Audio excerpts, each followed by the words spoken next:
Well, after recent deaths inside the Shelby County Jail and other concerns coming out of that facility, we're tracking action for you to find out what officials, we're taking action for you, I should say, to find out what officials are doing to create a better Memphis, starting with 201 Poplar. Now, I had the opportunity to tour the jail today at the Criminal Justice Center downtown, and it was eye-opening to say the least. And Shelby County Chief Deputy Anthony Buckner was there with us, and he's here to talk about that and other issues. Welcome.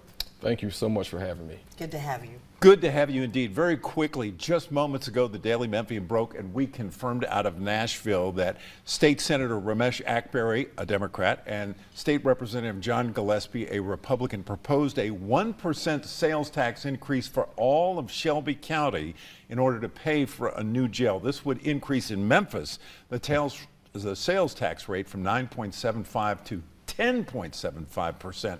Now, a referendum will have to be held to determine if the voters will approve of this. But the money is needed to build a new jail, $1 billion, right? Absolutely. I know as a taxpayer myself, it's very difficult to hear the conversation of another tax increase, but I can tell you that a new jail is needed, and it's needed yesterday.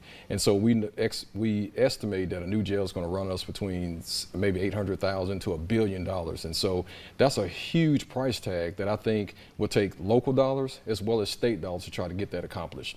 As I said, I toured the jail today, and I was amazed at what I saw. I know I'd heard about some of the problems that you guys were having, but Can you describe some of the biggest issues you have at the jail right now?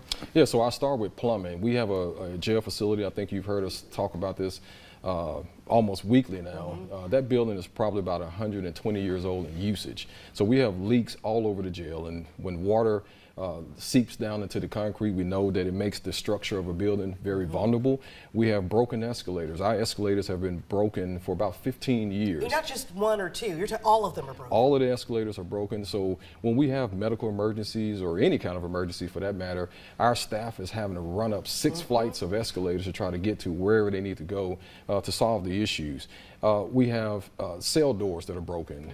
You've covered this story about us replacing 680-something cell doors, which is costing us about $6 million. So between the doors not working, the escalators not working, and leaks all over the building, it's a very, very tangled web that we're trying to deal with every single day. And the elevators too. You have 2 elevators, but only one works right now sometimes? One elevator is working right now, and that elevator is primarily used for cargo, but we're having to move people on those elevators, and so any moment those elevators go down and we're back to the escalators. Right. That are not working. That are not working.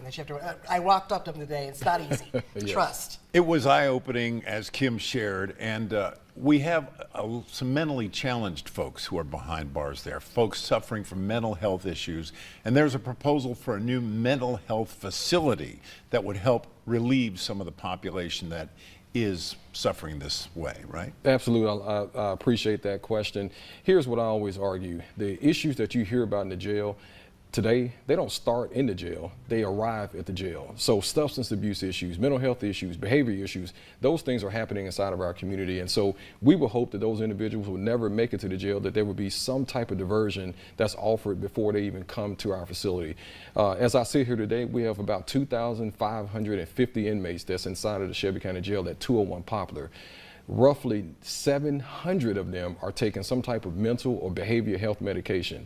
And so not all of them take it every day. And obviously that makes it very challenging for us when we're trying to deal with an inmate who should be taking medicine, but they have elected not to.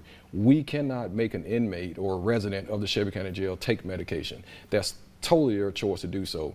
But I can assure you that if they choose to take it, it makes a great day for our staff. If they choose not, it's a challenging day. Right. And also, there have been 4 deaths in a week at the jail. Well, people in custody of the Shelby County Jail, I should say. What can you share with us today about those deaths, and how can more deaths be prevented possibly? So let me say this. Anytime we have a death, it really hits our staff right in the gut. We sit at the round table trying to figure out the circumstances surrounding each and every death. It's heartbreaking. And I tell you, my prayers and my thoughts go out to the families who got those knocks at the doors last week telling them that their loved one has passed away.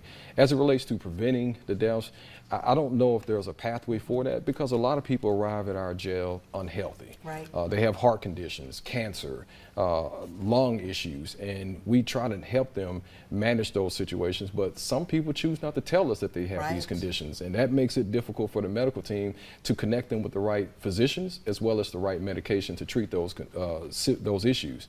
And so it doesn't stop us from trying. We're going to continue to try to ask the right questions. We're going to continue to try to make the right observations so that we can prevent a death from occurring at the jail. But it's a heartbreaking.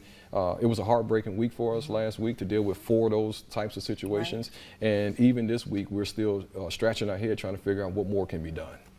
All right, we have much more to ask Chief Deputy about. Chief Deputy Buckner, thank you for being here. If you'll be patient just for a minute, we're going to do a commercial and be right back. Yes, sure.